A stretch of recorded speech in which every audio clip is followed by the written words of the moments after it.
তাকে সেবা দিই, কখনো পরামর্শ দিয়ে সেবা দিই।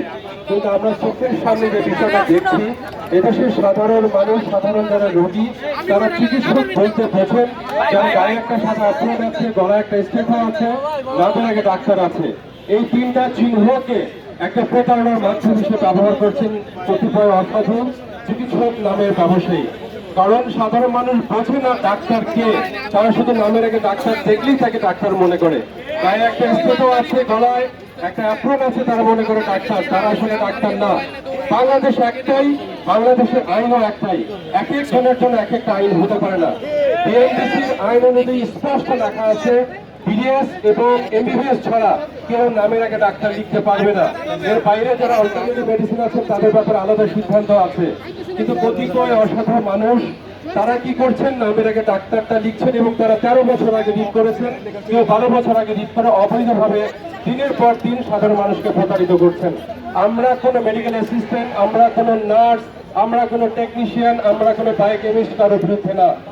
সাংবাদিক মানে একটা সংবাদ মাধ্যমে যে কাজ করে সে সাংবাদিক না, একটা হাসপাতালে কাজ করলে সে ডাক্তার না। ডাক্তারের সকল শ্রেণী পেশার মানুষ থাকে, সংবাদ মাধ্যমেও তাই থাকে। কিন্তু আজকাল দেখা যাচ্ছে হাসপাতালে চাকরি করলেই তিনি বাইরে গিয়ে ডাক্তার লিখে সাধারণ মানুষকে প্রতারিত করছেন।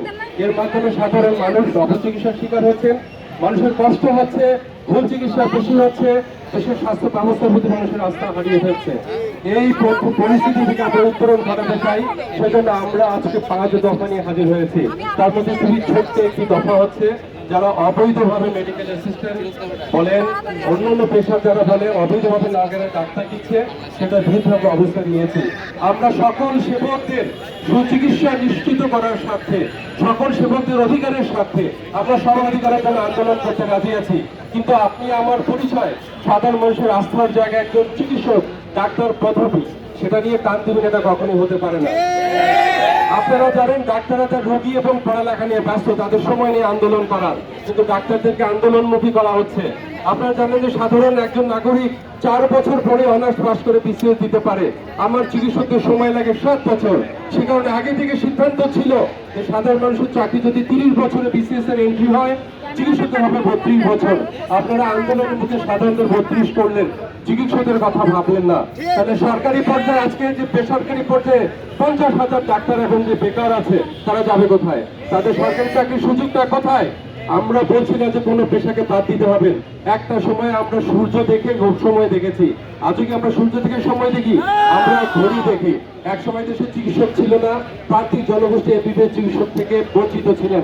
এখন 50,000 চিকিৎসক, প্রত্যেক গ্রামে একজন করে চিকিৎসক তার অবস্থা তৈরি হয়েছে। তাই অন্য পেশা যেগুলো চিকিৎসকের বিকল্প হিসেবে ঢাকা সারা পেশা ছিল, সেগুলো আদৌ লাগবে কিনা সে বিষয়ে নতুন করে ভাবতে হবে।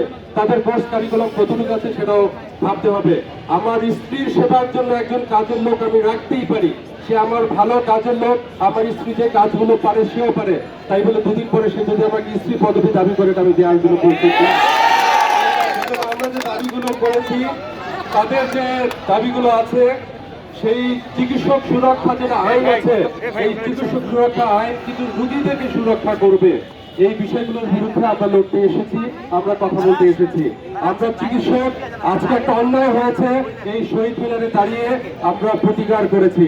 আমরা রায় এই সাধারণ রোগীদের পক্ষে নিয়ে দেখিয়ে দিয়েছি আমরা প্রতিরোধ করতে পারি, প্রতিকার করতে পারি। এই রায়ের বিরুদ্ধে যদি সামনে কোনো অরাজক পরিস্থিতি তৈরি হয়, দেশের চিকিৎসক সমাজ সেখানে প্রতিরোধ করতে পারবে। কারণ চিকিৎসকরা প্রতিকার জানে, প্রতিরোধের পথগুলো জানে।